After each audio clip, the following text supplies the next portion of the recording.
제가 생각하는 가장 큰 문제점은 이거는 사실은 해결할 수 있는 방법이 문신을 지우는 방법이라든지 그런 방법을 고민을 해봐야 될 것 같고요. 안녕하세요. 모발 이식하는 피부과 전문의 오나라 피부과 김대호입니다. 이번 영상에서는 두피 문신에 관한 내용들을 다뤄보려고 하는데요. 끝까지 시청을 하시면 아마 얻어가시는 좋은 유익한 정보들 많이 있을 거니까요. 끝까지 시청해 주시기 바랍니다. 두피 문신은 우리가 두피, 머리카락 사이에 있는 피부에 어떤 잉크를 집어 넣음으로써 탈모 부위를 감춰주는 일종의 위장술 같은 거예요. 볼륨이 없는 것도 탈모라고 말을 하지만 머리카락 사이에 밝은 피부가 비쳐 보이는 것도 탈모라고 우리가 직접적으로 인지를 하거든요. 그런 머리카락하고 피부의 색깔, 그 차이를 문신을 통해서 줄여줌으로써 머리카락이 있는 것처럼 보이게 하는 일종의 화장술 같은 겁니다. 두피 문신을 할 때 제가 가장 중요하게 생각하는 거는 자연스러움입니다. 어떤 활동을 하든지 티나지 않고 다른 사람들이 알아차릴 수 없을 정도로 자연스러운 문신이 저는 제일 중요하다고 생각합니다. 그게 바로 원장님의 실력. 그렇죠. 이제 자연스럽게 하기 위해서는 두피 문신은 이제 어떤 머리 스타일을 하시느냐에 따라서 디자인이 좀 달라질 수 있는데 일반적으로는 특별한 디자인이라기보다는 아무래도 두피 문신은 경계 부분이 생길 수밖에 없기 때문에 그런 경계 부분을 이런 모발 라인, 볼륨 사이에 잘 숨길 수 있는 그런 디자인을 합니다. 밑머리, 머리를 짧게 하고 다니시는 분들은 그런 경계 부분을 숨길 수가 없기 때문에 명확한 경계가 생기지 않도록 그라데이션이라고 하는 헤어 라인부터 이런 옆에 측면 라인, 후두부 라인까지 디자인을 하게 됩니다. 두피 문신이 어떤 유행하는 디자인이 있다 그런 건 없고 일반적으로는 어떤 보여지는 디자인이 중요한 건 아닌 것 같습니다.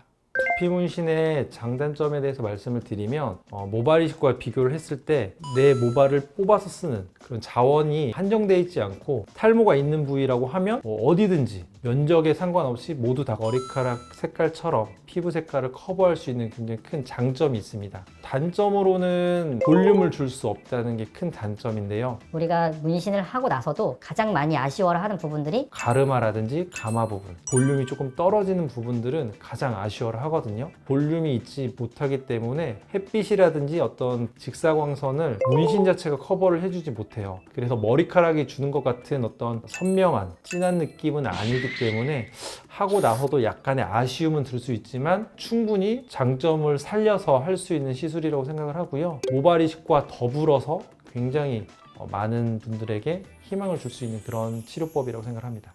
그럼 두피 문신의 부작용이 뭐가 있느냐? 기본적으로는 피가 난다는 거, 염증, 알레르기 반응 이런 것들은 생길 수가 있는데 사실 이런 것들은 굉장히 소소하고요. 아주 심각한 경우가 생기는 경우는 거의 없습니다. 제가 생각하는 가장 큰 문제점은 티가 나는 거. 이거는 사실은 해결할 수 있는 방법이 문신을 지우는 방법이라든지 아니면 이식을 통해서 문신을 좀 더 가릴 수 있는 그런 방법을 고민을 해봐야 될 것 같고요. 번지는 거는 그러니까 우리가 두피 문신을 할 때 대부분 검정 계열의 잉크를 사용을 하거든요. 그런데 잉크가 이제 피부 아래로 들어가게 되면 그 피부를 통과해서 보게 됩니다. 그때 검은 잉크를 썼다고 하더라도 피부를 투과해서 보여지는 색깔은 진하고 선명한 검정색이 아니라 갈색이 될 수도 있고요. 어두운 회색이 될 수도 있고요. 푸른색 계열의 색깔로 보여질 수도 있어요.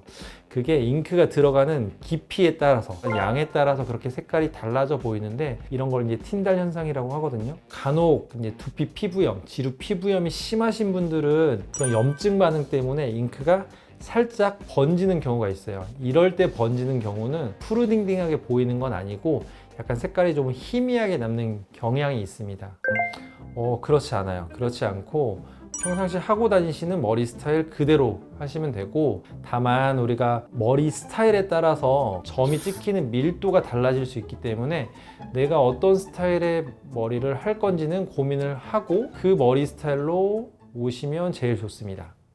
두피 문신 같은 경우에는 바늘을 통해서 잉크를 집어넣는 깊이가 어느 정도인지에 따라서 통증의 정도가 달라지는데 표피 바로 아래쪽에만 들어갈 수 있게끔 굉장히 살짝 바늘을 터치를 하기 때문에 환자분이 느끼시는 통증은 그렇게 심하지 않으신 것 같아요. 그래서 한 10분 정도 시술을 하시면 한 8에서 9분 정도는 마취 없이 시술을 하고 계시고요. 이것도 병원마다 조금 편차가 있긴 하지만 제가 생각하는 두피 문신이 잘 됐을 경우에 통증은 심하지 않다. 그렇지만 통증은 주관적인 감각이기 때문에 분명히 작은 통증이라도 불편해 하시는 분들이 계실 수 있습니다. 그런 분들한테서는 바르는 연고로 마취를 도와드리고 있고요. 그런 레도카인 제품을 30분에서 1시간 정도 바르고 샴푸를 하고 들어가면 통증을 훨씬 없는 상태에서 진행하실 수 있습니다. 시술 시간은 뭐 면적에 따라서 얼마만큼 할지에 따라 좀 다른데 정수리를 전체적으로 하신다라고 했을 때 대략 한 2시간에서 2시간 반 정도의 시간이 좀 걸리는 것 같아요.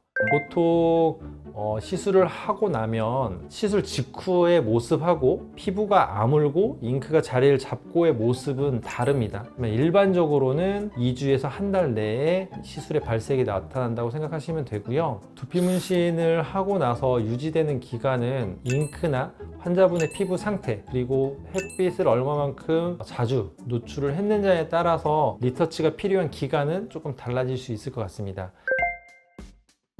바르는 미녹시딜이라든지 두피에 직접 쓰는 뭐 토닉 제품이 있다고 하면은 그 제품만 한 3일 정도 띄었다가 쓰라고 설명드리고 있습니다. 왜 그러냐면 상처를 내는 시술이다 보니 그 상처를 통해서 어떤 약품들이 들어갔을 때 피부 자극이 좀 더 생길 수가 있어서 두피에 직접 쓸 수 있는 그런 약품만 3일 정도 이후에 사용하라고 말씀드리고 있고 그 외에는 특별한 주의사항은 없습니다.